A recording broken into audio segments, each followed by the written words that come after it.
Well, our identity is what we do, and what we do most of our time is work. Um, and here, Jay help people that are starting their career life, or even the people that are in their midlife, discover the best the best of them. Um, and I have been talking with him. He's in Florida. He loves working with people that are starting a career, starting the university, right, Jay?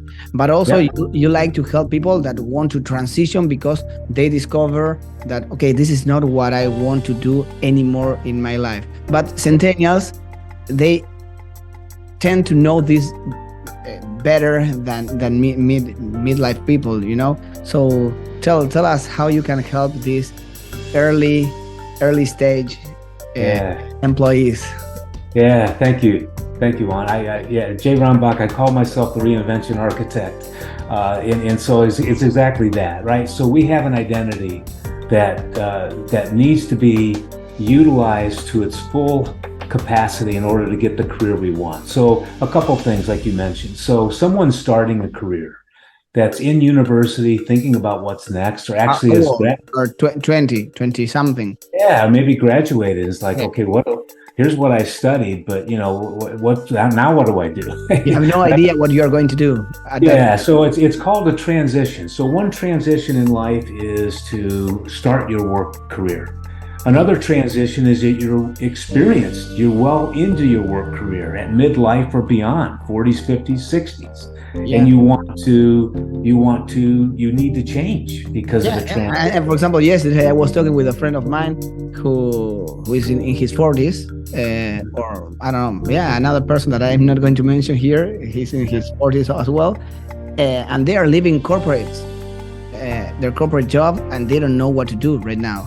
Yeah, that's exactly right, and it's impacted so many of us, Juan. So it's like we either we're starting and we want to make sure that we start the best career for us, not just something with a prestigious company at a high pay just to get the job. Or if we're in mid-career and we're like, what do I do now? I'm burnt out. I need to change, or my company's laying off people. I'm worried.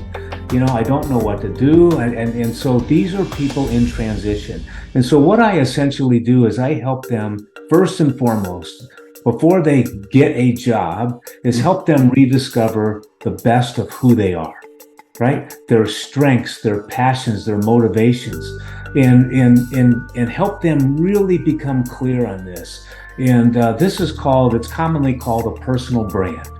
So what is your personal brand? What do you stand for? What are your strengths? What are your passions? What is your purpose? And I help people really reconnect or connect with that. Because to me, that is the most important ingredient to getting the work that is important for you and the work that is right for you. Yeah, because when you're young, you don't know what is the work that is good for you. I don't know. Your examples are maybe your parents, your friends, your family, and I don't know. You don't know anything about life, and you choose what you think is better for you. But sometimes it's not. Yeah. So you discover it very late. Yeah. But I help them early on. I think it's a great point. So, like for instance, I coach a number of technology professionals that are starting their career, and it's like, so they start and they say, well, I have this grade point average and I study computer science and this is what I do, and I says, well, that's one of hundreds of thousands of people.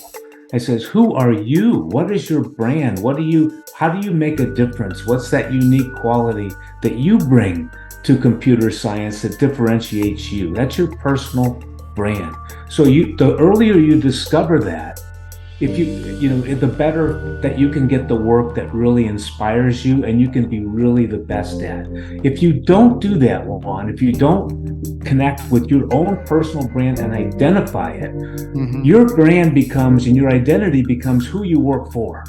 Okay. And believe it, and that's an outside influence, and that's what you don't want to do. Yeah, I got it. And I am relating this with the technical roles today. I mean, they are very well paid at a very young age, and it's very difficult to decide if this is what you want or what you like or what you have to do.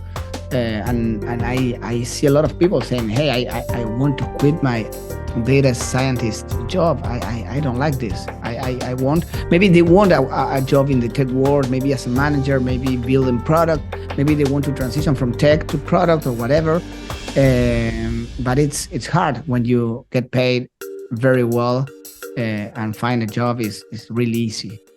Yeah, sure. So that's a good point. That's a great point. So when you're in transition later in your career, as we age, right, and we all do, our interests change, our purpose sometimes changes, and so what we started to do very earlier on and through our career is what we had been taught to do or we taught ourselves to do. But sometimes we get to a point that says, I just don't want to do this anymore.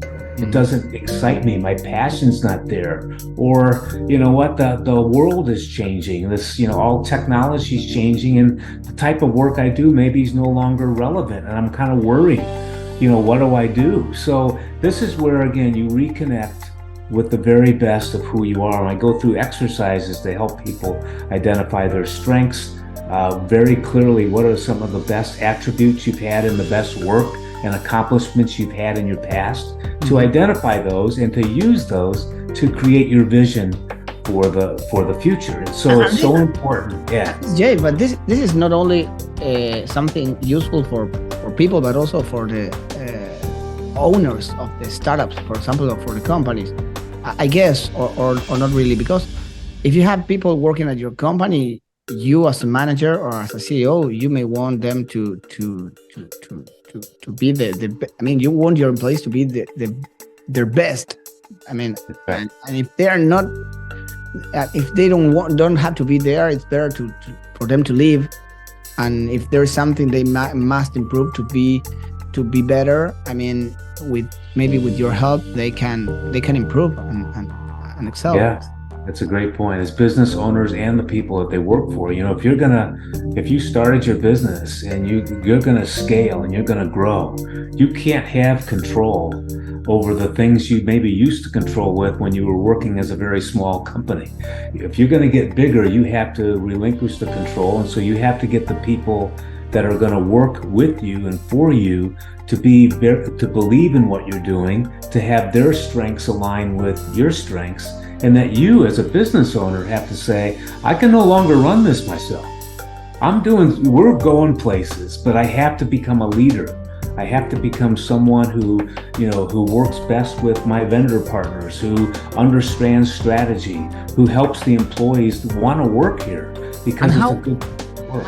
Sorry, I'm interrupting you, but I have a lot of questions, and I don't want to make this last a lot of time. But how much does it take? How much time does it take for you as an employee to discover what you would like to do, on average, in your experience? Yeah, there's, it does depend on the client. It does. Sometimes it can be relatively fast, but what I've found, it's usually several coaching sessions. Whether several is 3 to 5 or more, because some people are so, especially the experienced professionals, they're so entrenched in what they've done and throughout their career, it's hard for them to break away. Okay. It's hard for them to disconnect. So sometimes it takes several sessions. You need to disconnect what you have been doing. So it's like to leave space in your memory to start connecting with these new ideas. You are not your circumstances. You are not what's happened, what's caused the transition. That's not you. Who you are is your strengths, your capabilities, your passions. But what happened is we lose that. We forget that because it comes buried in the work we do. So now when you go through a transition, either you're starting a career or you're saying, I need to change, it's like you have to disconnect with the circumstances that are creating a transition or causing you to transition to something new. You have to separate the circumstances and reconnect with who you are.